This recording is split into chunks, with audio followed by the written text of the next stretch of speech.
kulan wacan wanaagsan saaxiibada qiimaha iyo qadarinta naga mudan meel ka soo joogtaan iyo waliba si ka soo noola socotaan waxaan guda galeynaa war degdega oo ka soo baxay xafiiska madaxweynaha jamhuuriyadda Soomaaliya Maxamed Cabdullaahi Farmaajo kaasoo lagu dhimay mar kale awoodii ra'iisul wasaaraha xukuumadda Soomaaliya lagana wareejiyay guud ahaan arrimaha doorashada iyo sidoo kale daadihinteeda maadaama uu ku fishilmay doorasho nabad inuu ka qabto gudaha Soomaaliya sida lagu sheegay warka ka soo baxay filla Soomaaliya madaxweynaha Soomaaliya Maxamed Cabdullaahi Maxamed Farmaajo ayaa soo saaray warqad xilli saacadu ay ahayd labadii habeenimo ee xalay taasoo ka soo baxday xafiiska madaxweynaha Soomaaliya Maxamed Cabdullaahi Maxamed Farmaajo madaxweyne Farmaajo ayaa dib u la wareegay awoodiisa dalka sida markaasi ka muuqata warqadda ka soo baxday xafiiskiisa taasoo ka dhigan mid la doonayo in doorashooyinka iyo sidoo kale golayaasha dib loo howlgeliyo si dalka looga qabto doorasho midaysan iyo sidoo kale go'aan dhameystiran oo ku saabsan in dalka loo jiheeyo waddo doorasho maadaama ra'iisul wasaarihii loo igmaday arrimaha doorashooyinka oo ka gaabiyay sida daraadeedna aysan muhiim ahayn xilligan in roob la markaasi lagu aamino doorashada dalka haddii aynu dul istaagno warqadda ka soo baxda xafiiska madaxweynaha jamhuuriyadda Soomaaliya mudane Maxamed Cabdullaahi Farmaajo madaxweynaha jamhuuriyadda Soomaaliya mudane Maxamed Cabdullaahi Maxamed Farmaajo markii uu arkay oo dib u eegay xeerkii madaxweyne ee uu ku magacaabay ra'iisul wasaaraha xukuumadda federaalka Soomaaliya mudane Maxamed Xuseen Rooble taas oo lagu faray inuu dhiso xukuumad tayo leh oo dalka u horseedo doorasho nabdoon markuu arkay heshiiskii 17 Sebtembar sanadkii tagay ee 2020 oo ay wada gaareen dawladda federaalka iyo dawlad goboleedyada iyo gobolka Banaadir kaasoo baarlamaanka labadiisa aqal uu ansixiyay madaxweynuhuna uu ku soo saaray sharciga number 30 markuu madaxweynuhu arkay habraacyadii hirgelinta doorashada iyo sidoo kale xeerarkii lagu dhisay guddiga heer federaal iyo heer dawlad goboleed iyo guddiga xalinta khilaafaadka ee soo baxay 1 Oktoobar sanadkii tagay 2020 markii uu tixraacay khudbadii uu madaxweynuhu ka horjeediyay golaha shacabka 1 May sanadkan taasoo mas'uuliyadda hogaaminta doorashooyinka uu u igmaday ra'iisul wasaaraha xukuumadda federaalka Soomaaliya Maxamed Xuseen Rooble markii ay cadaatay in 14 bilood kadib saxiixii heshiiskii 17 Sebtembar ee sanadkii tagay inaysan weli dhameystirmin doorashooyinka dalka markuu arkay in wasiirka koobaad uu ka gaabiyay hogaaminta iyo hirgelinta doorashooyinka ee uu xil saaray madaxweynaha jamhuuriyadda federaalka Soomaaliya Maxamed Cabdullaahi Farmaajo sidii ku cadeed khudbadii uu madaxweynuhu ka horjeediyay golaha shacabka 1 May ee sanadkan markii ay cadaatay in ra'iisul wasaaruhu uu ka leextay dhabihii hirgelinta doorashada isaga oo kala dhantaalay wadajirka gudiyadii loo igmaday fulinta iyo qabashada doorashooyinka kuna xadgudbay madax banaanidooda shaqo markii uu arkay in ra'iisul wasaaruhu uu soo saaray go'aano kaligiisa oo u gaara oo ay ka dhalanayeen caqabado khatar ku ah geedi socodka doorashooyinka dalka madaxweynaha jamhuuriyadda federaalka Soomaaliya markii uu xeeriyay qodobadan soo socda in ra'iisul wasaaruhu uu guda waayay waajibaadkii loo igmaday ee ahaa hogaaminta doorasho ku dhisan heshiiskii 17 Sebtembar sanadkii tagay 2020 iyo habraacyadii dhameystirayay ee soo baxay 1 Oktoobar sanadkii tagay 2 madaxweynuhu wuxuu ku baaqayaa in la isugu yimaado shir wada tashi ah oo lagu saxayo jihaynta doorashooyinka kaas oo ay ka soo qayb galayaan golayaasha dawladaha heer federaal iyo heer dawlad goboleedba iyo gobolka Banaadir si la isugu waafaqo hoggaan awood leh awoodna u leh hirgelinta doorashada oo dhameystiran si hufan dalka uga dhacda 4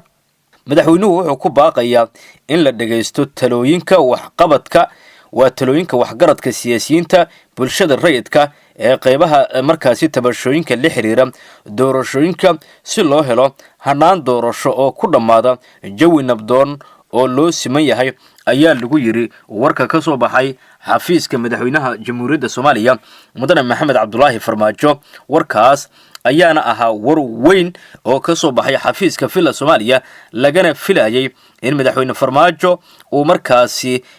ka wareeji doona doorashada maadaama Rooble lagu eedeynay xilligan inuu ku fishilmay arrimaha doorashada Soomaaliya madaxweyne Farmaajo ayaa ku dhawaaqay in ra'iisul wasaare Maxamed Xuseen Rooble uu guda waayay waajibaadkii loo igmaday ee doorashada Soomaaliya madaxweynaha ayaa ku baaqay in kulan degdeg ah ay isugu yimaadaan hogaamiye goboleedyada dalka iyo gobolka Banaadir si looga wada hadlo jihaynta doorashada iyo sidoo kale in heshiiskii 17 September lagu shaqeeyo doorashadana lagu dedejiyo taasoo ka dhigan mid madaxweynuhu uu markaasi doonayo inuu dib ula wareego awoodda dalka doorashada iyo sidoo kale go'aankan oo la soo warinayo in ra'iisul wasaaraha xukuumadda Soomaaliya lagu markaasi cunaqabataynayo maadaama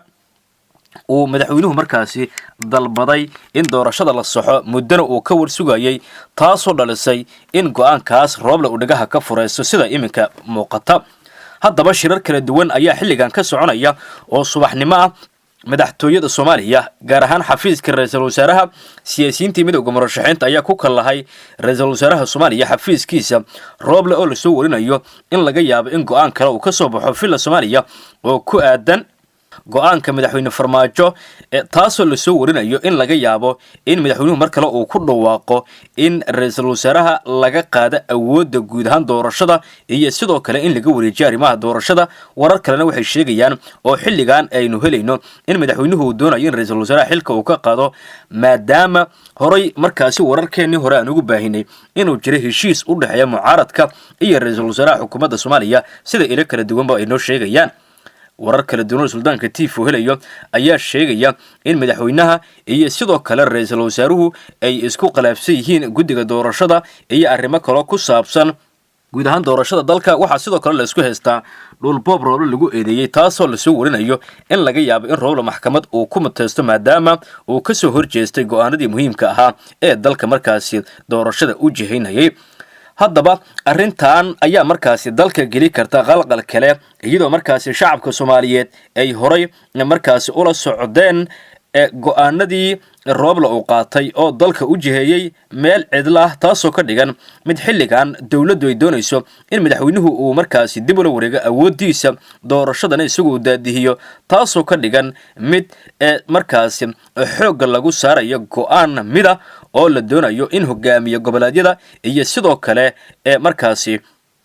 madaxweynuhu go'aan wada gaaraan. sidoo kale warar kale ayaa sheegaya inuu soo socdo war ka weyn warkan gudoomiyaha golaha shacabka mudane Maxamed Mursal Sheekh Cabdiraxmaan waxaa la soo warinayaa in isaguna uu ku dhawaaqayo go'aan weyn saacadaha nagu soo aadan oo ku saabsan in shir degdeg la isugu yeero baarlamaanka golaha shacabka kaasoo lagu howlgelinaya sida xoguhu sheegayaan. ila muhiim ah ayaa suldaanka subaxnimadii saaka u sheegay in madaxweyne Farmaajo iyo Rooble iyo aan iraade Mursal ay ku heshiiyeen in markaasi Rooble laga wareejiyo awoodda doorashada maadaama uu ku fijilmay taasoo ka dhigan mid baarlamaankii 10aad si degdeg loo horgelinayo in markaasi iyagu ay jihayaan doorasho kale cusub oo dalka laga qabanayo wallow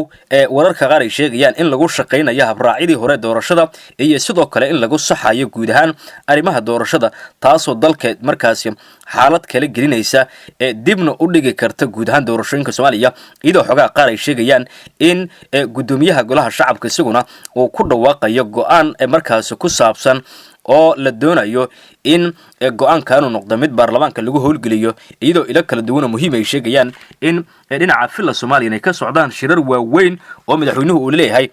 gudoomiyaha golaha shacabka iyo sidoo kale gudoomiyaha gobolka Banaadir ila kale ayaa suldaanka u sheegaya in taliyaasha ciidamada ay ku sugan yihiin xafiiska madaxweyne Farmaajo halkaasina ay shir kula leeyihiin. dhinaca kale ra'iisul wasaaraha Soomaaliya ayaa lagu wadaa in saacadahan nagu soo aadan warbaahinta la hadlo iyadoo sidoo kale xaga qaar ay sheegayaan in xafiiskiisana laga fila karo qoraal inuu ka soo baxo taasoo ka dhigan mid uu uga jawaabayo warqadii uu soo saaray madaxweynaha Soomaaliya Maxamed Cabdullaahi Farmaajo. bartaan isha ku haya wixii ku soo kordha wararkeena dambe ayaan ku soo baahi doonaa insha Allah qaybtaana halkan ayaan ku soo gabagabaynayaa. nabadgelyo.